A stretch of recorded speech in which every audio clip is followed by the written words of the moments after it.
Ինչպես հասկանանք, որ գործ ունենք գենդերային և ինքնության հիմքով ապատեղեկատվության հետ։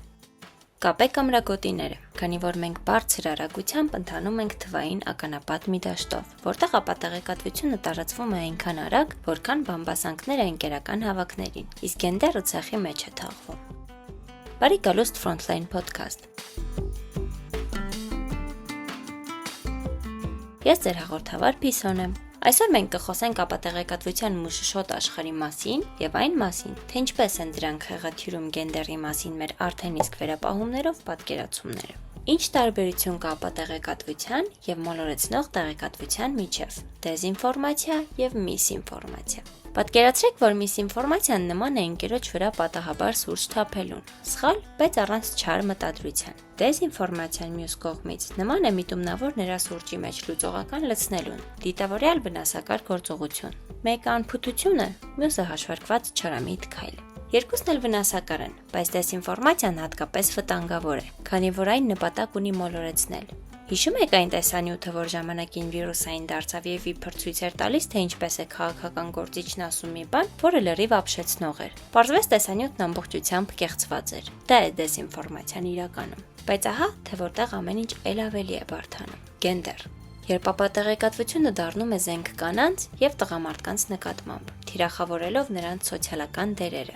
Այն նման է արդեն բոցավառվող կրակին բենզին ավելացնելուն։ Ինչու՞։ Որովհետև մեր հասարակությունը, եկեք անկեղծ լինենք, դեռևս ունի կարծրացած պատկերացումներ գենդերային դերերի մասին։ Պատկերացրեք, թե քանի անգամ եք տեսել, որ կին քաղաքական գործիչը կամ լրագրողը ենթարկվում է առցանց հարձակման ոչ թե իր քաղաքական հայացքների կամ զեկույցների, այլ արտաքին տեսքի, անձնական կյանքի կամ պարզապես այն բանի համար, որ համարձակվել է կարծիք արտահայտել։ Կամ էլ հակառակը։ Հիշեք, թե քանի անգամ եք տեսել, որ մեր քաղաքական լանդշաֆտի մեծամասնություն կազմող տղամարդկանց հարցնեն իրենց հագուստի, սանրվածքի, քայլվածքի կամ վարքի մասին։ Չհիշեցիք։ Բաբանն էլ դա է։ Ամեն անգամ, երբ որևէ կնոջ մասին հրապարակում եմ տեսնում, որ նա ղեկավար է նշանակվել կամ ինչ-որ կերպ առանձնացել է, նայում եմ մեկնաբանություններին, թե ավելի լավ է երեխաներին խնամեր, ինչ է, մի տղամարդ չկար, որ էս կինն է գործանում, կամ հիմա իրենց տան ճաշը ամուսինն է եփում, անկեղծ հիասթափվում եմ։ Ուզում եմ ասել հարգելիս, մենք 2025 թվականում ենք,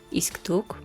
Բայց սա միայն անհատների մասին չէ։ Ապատեղեկատվությունը կարող է օգտագործվել նաև վնասակար կարծրատիպերի տարածման համար, ամրապնդելով այն միտքը, որ կանայք եւ ԼԳԲՏＱ+ մարդիկ իբր ավելի անգործունակ, անվստահելի կամ հարգանքի արժանի չեն։ Սա նրանց լրացնելու լուսանցք մղելու եւ նրանց ձայնը խլեցնելու միջոց է։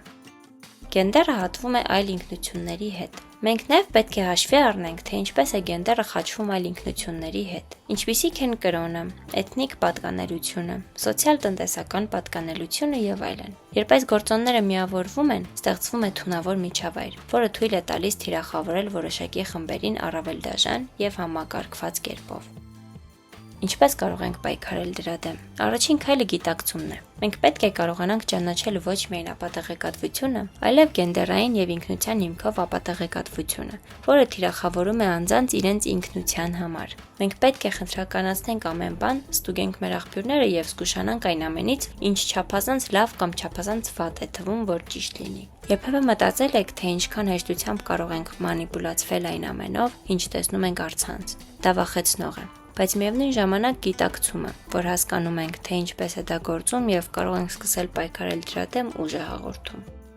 Եվ այսպես, ապատեղեկատվությունն իր տարբեր ձևերով միտումնավոր կամ պատահաբար շրջանառված կեղծ տեղեկություն է։ Երբ ապատեղեկատվությունը թիրախավորում է անձանց գենդերային ինքնությունը, այն ամրապնդում է վնասակար կարծրատիպերը։ Գենդերը հատվում է այլ ինքնությունների հետ, ստեղծելով թիրախավորված եւ ավելի վտանգավոր ապատեղեկատվական արշավներ։